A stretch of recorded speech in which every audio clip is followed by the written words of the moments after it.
Hello everyone, আজকে ছিল মহালয়ার সকাল।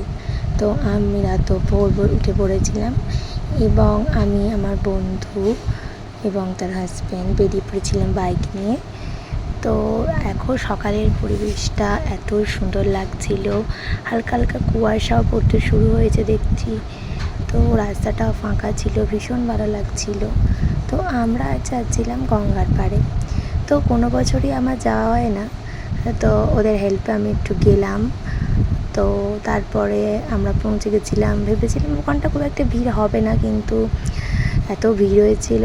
আর ওই দেখো কি সুন্দর লাগছে না দৃশ্যটা, সবে সূর্যটা উঠেছে আর ওখানে এত সুন্দর লাগছিল নৌকাটা।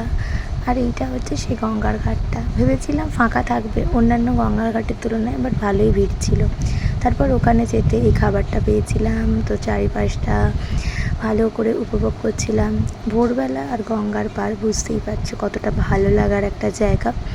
তো তারপরে আমরা এই ঘাটটায়, চারিদিকে খুব রেস্ট্রিকশনস করা হয়েছিল কারণ মহলার জন্য একটা ভিড়ের ভয় ছিল।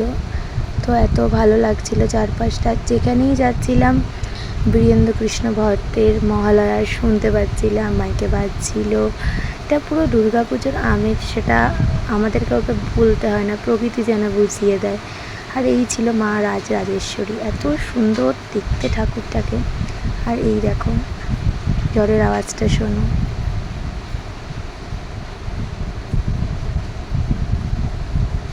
তো যাই হোক, এইসব করে আমরা আবার বাড়ি ফিরে আসছিলাম। তো বাড়ির রাস্তা ধরেছিলাম আর কি। তো আজকের জন্য এইটুকুই, দেখাবে নেক্সট ভিডিওতে। টাটা।